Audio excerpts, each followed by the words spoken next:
Hello. Hello. Hello. Hello. Every Rush song. Hello and welcome to the number one Rush podcast recorded in Tim's backyard. You are joining us for every Rush song. And today, that song that we will be discussing, analyzing, is what are we doing, Jay? We're doing Time Stand Still. I'm not looking back, but I want to look around and time stand still. See all of the places and the people that surround me. That was beautiful. Oh, All right, thank well, you. Gorgeous, Red. Yeah. So, Yes. anyone else ever think it was Time Stands Still? No. Really? I bought the album the day it came out. In fact, I skipped classes at Taco Jocko so I could go. I bought that, and I bought the Rush Archives album set of Rush, Fly By Night, and Crest of Steel. And so I knew from day one that the song's title was Time Stand Still because I can read. Well, I guess I can't read because I have to admit, I just realized that I just found out just now that the song title is Time Stand Still, not Stands Still, as I wrote in my note. And by the way, Tim, I'm pretty sure that wasn't the only time you skipped class in college. No, but it was the first time. Was it? And that started the snowball effect right there. I had never skipped until that day.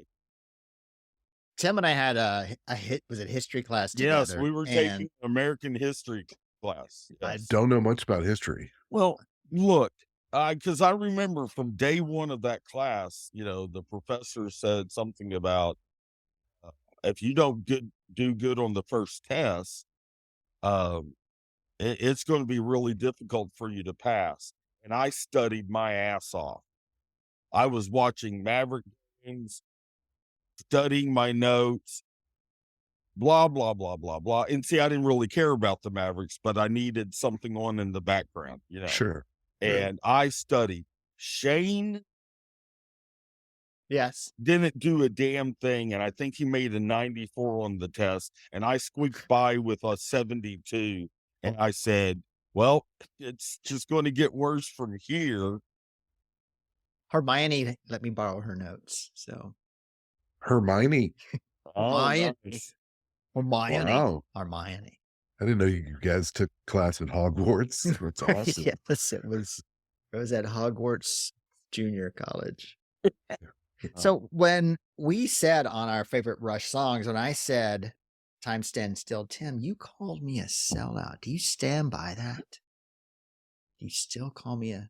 No, you're not a sellout. Time Stand Still is a great song. I love that song. I just thought it was very commercially of you to pick that song. And to say that Rush ever went commercial is ridiculous. But look, it was the first time they ever had a guest vocalist or really a guest anything in the studio with them, with Amy Mann of Till Tuesday. Isn't that the only time? I mean, they haven't had it. They never had anybody else, right? Just okay. Other than it actually, but except for that's actually right. Ben Mink did the electric violin solo on Losing It on Signals. So I guess really to say the first time for anybody is wrong because of him, but for a vocalist. Yeah, she was the only. She's the only vocalist, though. Right. There's no other vocalist. Well, up until they did Presto.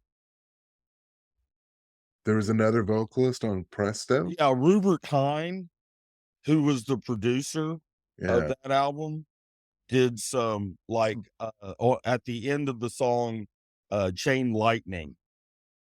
It comes to this abrupt ending and you hear this deep voice go, "That's nice." That was Rubicon. See, he did some of the harmonies too, didn't he? Did he not? There's no credit for him doing that, but poor guy. Yeah. Anyways, we're not talking about that. Well, we're and there talking was about Time Stand Still. There was other singers that they were gonna get that they had also talked to about doing that, and then settled on Amy May. Have you heard any? Do you like any of her other work? I like Voices Carry. Yeah, that's the one song that I know because I saw Till Tuesday open up for Daryl Hall and John Oates when I was a sophomore. Okay. And she played that song. I was like, yeah. I mean, I liked that song. Was she? Well, she had an album called Everything's Different Now that I think came out in 86 or so. And with Till Tuesday, it was, I guess, the last Till Tuesday album, and really good album. You ever get a chance to just check out albums, Till Tuesday, Everything's Different Now. It's got a lot of nice harmonies, good songs. It says nice here in instrumentation. On Wikipedia, it says that in 2014, she released an album with Ted Lasso. Oh, no, Ted Leo. Never mind. Carry On, My Wayward Sons. Carry On.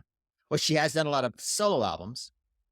Yeah. Including one for MODOK. She did the soundtrack for MODOK, and which is a Marvel thing. He's the villain that's like a big head with arms and legs. Oh my gosh. Yeah. Anyway, good album. Well, back to the story, the subject at hand. Time Stand Still. Time Stand Still makes more sense to me now. A lot. It really does. So do y'all, how much does it mean? Is it like a special song for you? Do you have any special meanings that you get from it? Nope. Yeah. And I'll tell you when that song came back to hit me, and that was about midway through my son's senior year of high school playing football. And it was about halfway through the season when I'm like, this is he's only got 5 more games left. They've only won 1. This is going by really quick because it seems like it was just yesterday he was a freshman playing on the football team, and now here he is. And then it was like 2 weeks later, they do senior night, and going out on the field with them, holding a baby face picture of him, whatever, and blah blah blah blah. And I was listening to that song a lot because that's what I was pretty much screaming internally. This is going by way too quick. I need this time to just slow down. Let me take a look at everything going on to let it absorb and sink in. You needed time to stand still. Mm-hmm. Yeah, that was kind of, I mean, I listened to it for years, just completely clueless. Just, in fact, kind of stopped listening to it and most of Hold Your Fire in general, because not one of my favorite albums. But then recently listening to it and really listening to the lyrics, and I was like, oh wow, how did he? Because he was younger when he wrote it. Yeah, it's a lot of wisdom for a guy as young as he was at the time. Some of the themes that he talks about in there, in the song, in the lyrics, like the lyric along those lines in the lyric, freeze this moment a little bit longer, right? Heat sensation a little bit stronger. I mean, that's some powerful stuff right there. The innocence slips away, and experience slips away. Yeah. So I like the setup where turn my back to the wind and catch my breath before I start off again. Because he doesn't really say I'm going against the wind, I'm going into the wind, but that's, I mean, all these things that we're doing that are either working towards something in the future or away from something in the past. And it always seems like it's progress, but just like if you're riding a bicycle in the wind or running in the wind against the wind, you're doing a lot more, you're putting forth the energy, you're expending the energy, but you're not getting anywhere, you're not getting as far. It just seems like it, because you're against the wind. And so he just stops for a second, turns away from the wind to catch a breath, and then just goes right back into doing it again in the song. Right. It's sort of like a play on what John Lennon wrote about life is what happens while you're busy making other plans. We're so busy with the day-to-day struggles of life, and you've got this thing coming up, so you're busy making plans for that while all the other little intricate things of life is happening around you, and you're just missing it. Yeah. I mean, that's example of that. Recently, I've noticed Jack White being the main person, but artists not allowing phones into their concerts so that people will actually sit and listen to the music. Listen to the music and not just yeah. Yeah, I mean, I watched somebody. It was during a golf match this past summer, and I'm watching this guy, and he's following this guy that's about to win, and so he's taking pictures, he's filming it, he's filming the guy, and he's not even looking at the guy, he's looking at his phone. At the guy in the camera. At the guy in the camera. Yeah. He's missing the moment while trying to capture the moment. It's like, just throw away the phone and just feel the moment. Be in the moment. Yeah, but see, that's why technology is the demise of the world. I agree. Think about it. You're not wrong. In our hometown here in the DFW Metroplex, we've got the Death Star, Dallas Cowboy Stadium, Which true, with this way too big, ginormous TV screen that everybody finds themselves just watching that. Stay at home. And if you're sitting up high enough, you can't even see the field because the screen's in. Right. So, because we're just, oh, look at this great technology we have. And so, yeah. It's a little ironic that they're filming it to capture this moment, but they're taking themselves out of that moment to try to capture it. Right. And just like Neil says, to make the sensation a little bit stronger or make each impression a little bit longer, they're weakening the sensation and they're weakening the impression it's going to make by having it right there in front of them, yet viewing it through the little screen. Right. And chances are the only time that video they're taking is ever going to get used is when they post it on social media somewhere going, look at the cool thing that no. What they'll do is had a blast attending this thing, had a great time doing this thing. And then they'll probably never look at it again and won't ever have that sensation and that experience of just relishing, just totally being in that moment. Enjoy just like the moment. People Damn who it, are Neil, why did you do that? Just like the people who are constantly taking picture of the dinner they're about to eat, they spend so much time getting the perfect picture. By the time they put that phone down, cold. Pick up the fork, it's gone cold on them. But they'll still say, "Oh, this was the greatest thing I've ever had in my life." It was lukewarm, but you know what you have to do? You put it in portrait mode, and then you hold the phone right up. Oh, see, here we go. And tell me, are we not guilty of this without a moment to spend to pass the evening with a drink and a friend?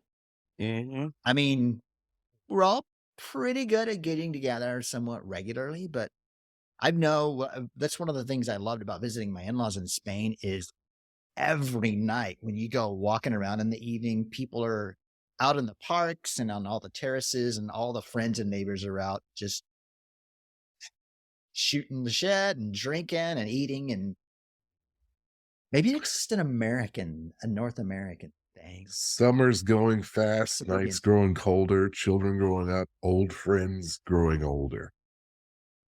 Yes. Yeah, you see that a lot in literature. Well, they'll compare getting older to our later years as being fall and then winter. So that's kind of a neat metaphor there, which winter is coming. Indeed.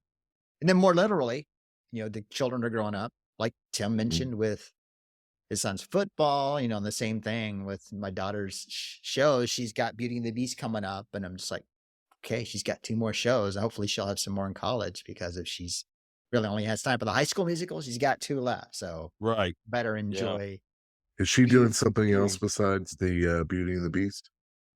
Not now, not currently, and probably not because her homework is, I mean, kind of apropos to the song, her homework, she has so much homework to do her best to get ready to be able to afford to get into a college and be able to afford it, that, you know, everything now is all this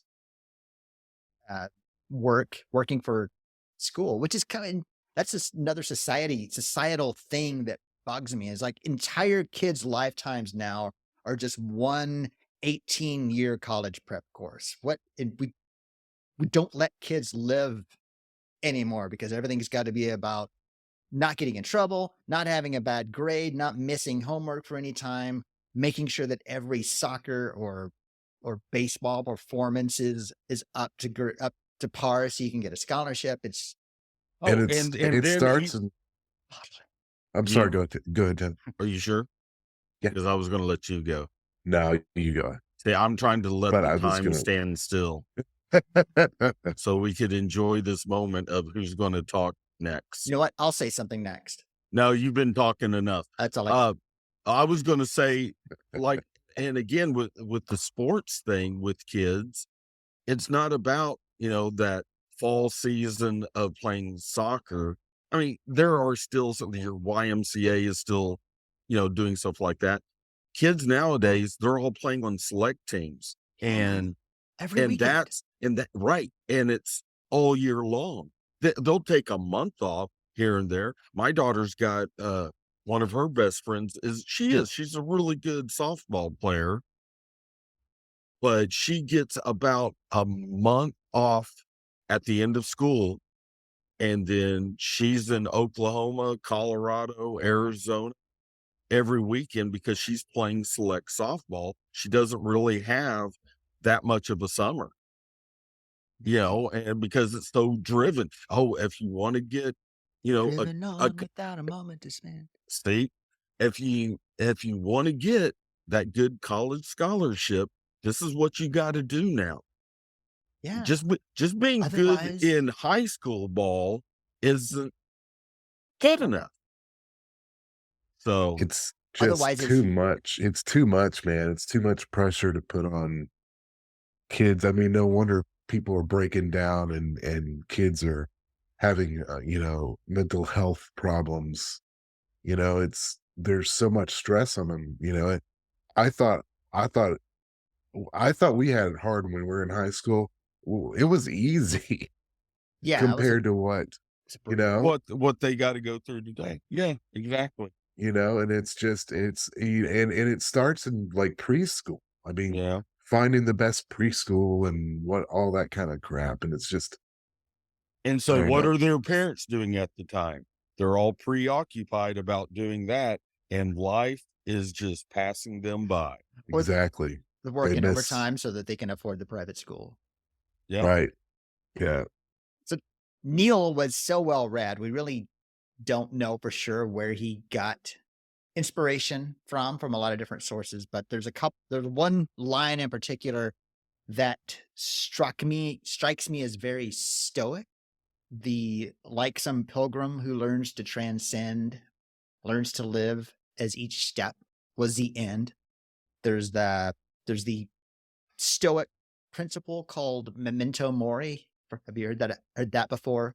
About remember death and just think every moment could be your last. So enjoy that moment. And that's kind of what he's got, learns to live as each step was the end. Like any step along that journey could be the end. And then take each breath as though it was your last. Live in the moment, seize the day, all that good stuff. Because we always think about, and it's funny, we're recording this coming up with Thanksgiving's just around the corner, and whenever we think of a pilgrim, we think of the people with the weird hats and eating turkey dinner with the Native Americans, I guess, before they exploit them. And not that I don't support Thanksgiving, love Thanksgiving, but like once they're at this place or not, they've already reached that destination. They're not pilgrims anymore at that point. They're settlers. So I'm pretty sure Neil probably had that distinction when he wrote that line about a pilgrim who learns to transcend. Because if Right. pilgrims is when they were on the journey, and then there's the the Camino de Santiago in Spain, the walk from pretty much just this town that you walk to on the on the east coast of Spain, on the west coast of Spain, and you can walk from anywhere. And they call the people that are walking this, they call them pilgrims, because it's this, this journey, and it's kind of dangerous, and sometimes it's kind of hard along the way. And if you go back in time to the original people that made this pilgrimage, they never really expected to make it to the destination, to the holy destination. Kind of like what is it? Point of a journey is not to arrive. Kind of that theme there. And for the pilgrims, really, the pilgrimage isn't about the destination. The whole journey becomes the holy place. The pilgrimage becomes the holy. Right. And yes. It reminds me of a brilliant song that I've heard. It's been several years ago. It's not the road. Oh, it's the ride. That is. Yeah. The great lyric. I don't know who that was. Can't remember. See, and that is always my favorite part of the vacation. Yeah. The vacation's fun, sure, and when you reach your destination. Right. But I'm all about the road trip. Oh, I love the road trip. I just love the road trip. I used to love to make like a road trip mix, like a CD, Yes. just put all the songs. Now I just, I can make a playlist or whatever, but I love it. I love the road trip. I love travel food, like, like Slim Jims and stopping out at a Buc-ee's. Yeah, Absolutely. yeah, absolutely. Absolutely. Well, and I can tell you from being in travel, people want to fly. They want to be there. They don't want to enjoy the whole journey. I want to be there in 2 hours, not in 6. I love it. I love missing out. It's I love the journey. I love the journey. So I was looking for something. Looking for something about Time Stand Still online, and this more than one site said that the entire song is in 4/4 time. Really? That's very unusual. 1, 2, 3, 4, 1, 2, 3. I'm thinking about because there's not a guitar solo, but it's the little jam with Amy Mann doing a bunch of ahs and oohs. Yeah. Right. That in the intro, they're all in 7/4.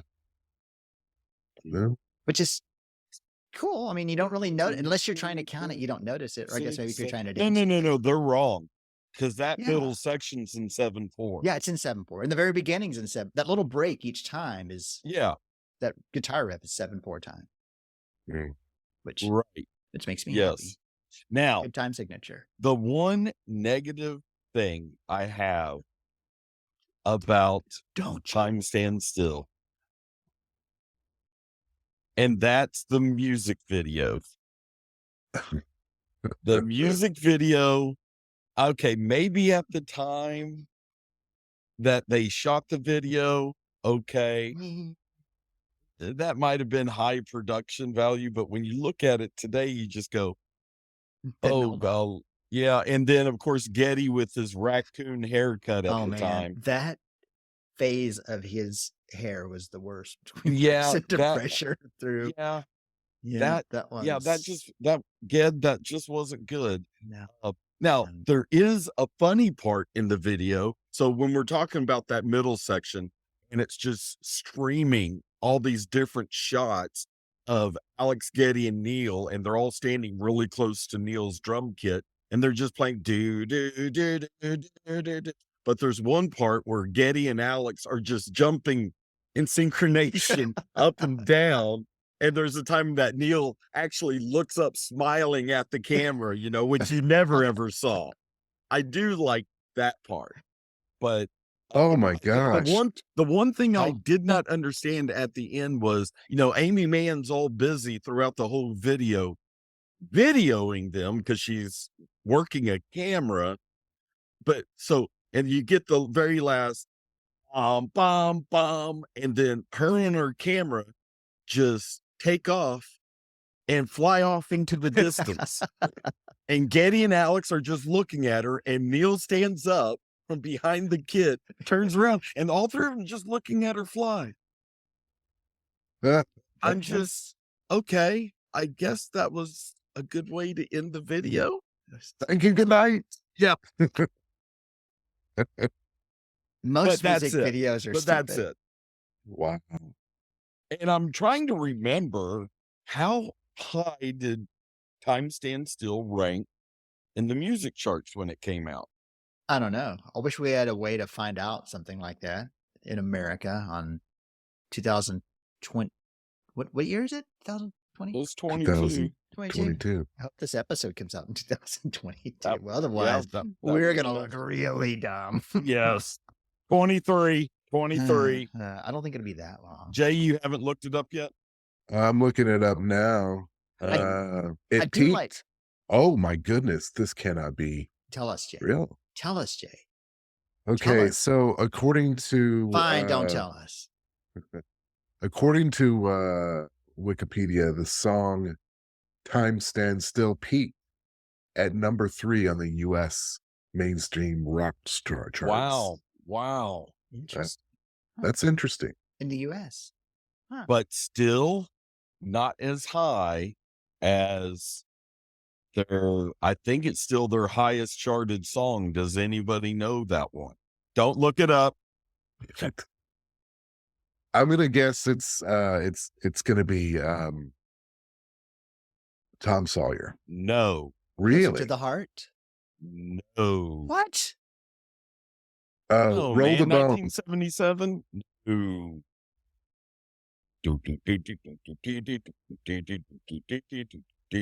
Really?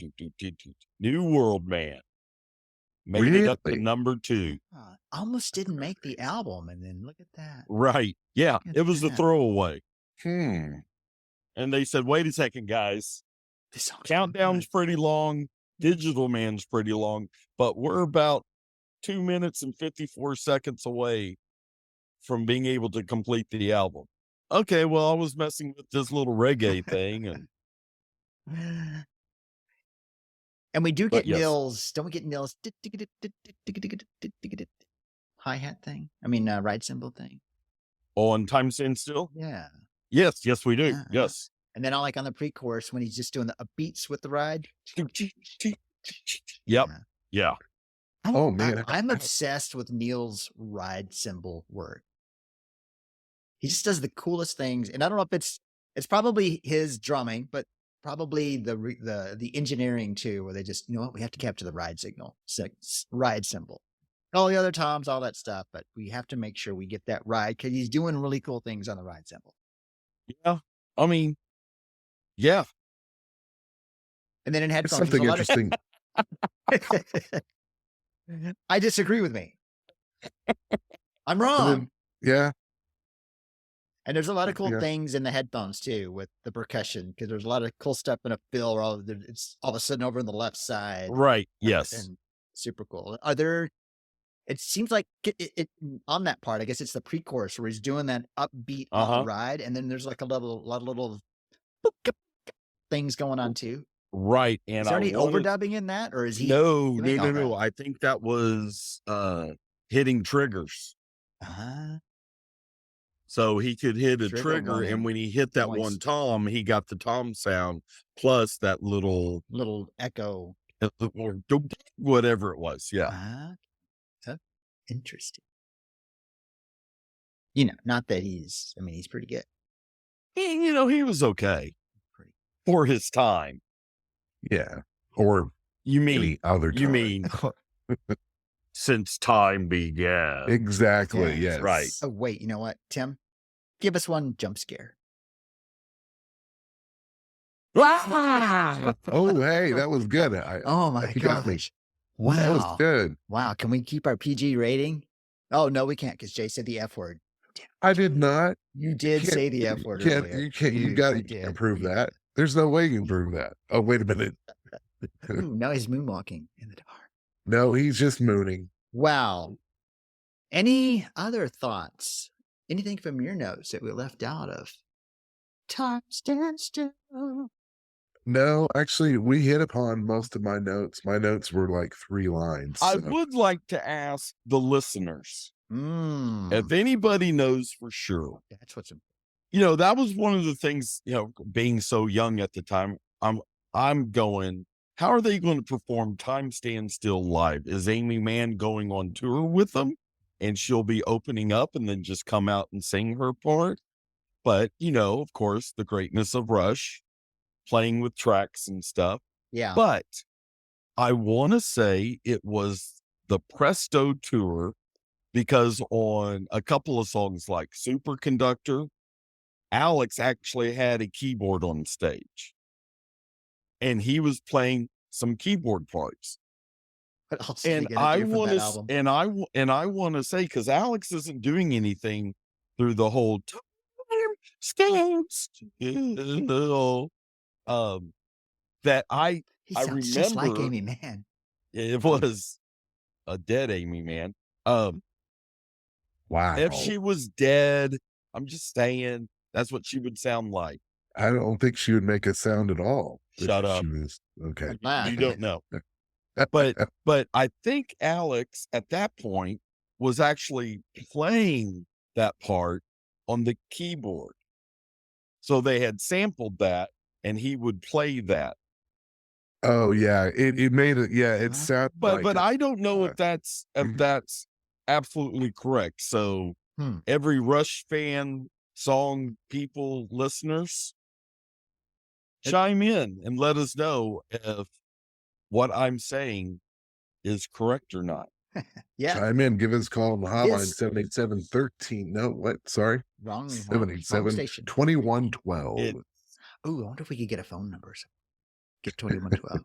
1-800 something 2112. No, yeah. I'm glad you said that, Tim, because we don't want this to be the final word. We want response. 1-800 YYZ 2112. I think somebody has it. Yeah, this is an ongoing conversation. Right. This is a conversation that never ends. This is the beginning. This is just the beginning. Yeah, and about Amy Mann, about that track, something I learned listening to another podcast called the Rushcast. If you look up Something for Nothing in whatever podcast, that really good show. They had brought to my attention, and whoever else listened, that Amy Mann never once did some special performance where she sang this part with them live. She never performed this with Rush live. Right. Yeah. Well, you would think that, at some point, maybe just once, hey, like some special or event. Well, right. Like maybe a couple of shows on the R40 tour.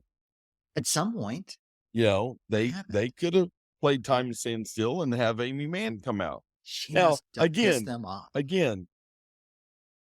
She only does a little bit of vocal work. So for her to just be say for like on the 3 stage, words. I mean, what is she going to do? Come up with a tambourine part, and sing her Time Stand Still and her. She could fly away at the end. Play, it could be nice. Now that would be awesome. Guitar. Make her fly around. Yeah, they'd give her a camera, and she'd be up on the stage following them around with the camera. Exactly. And then she'd blow up at the end. That would be funny. They weren't opposed to funny. No. And that would have been great. Great. Well, this has been fun, y'all. Yes, it has been fun. And I've enjoyed the moment. We should. Pass the evening. Hey, drink, me too. Friends.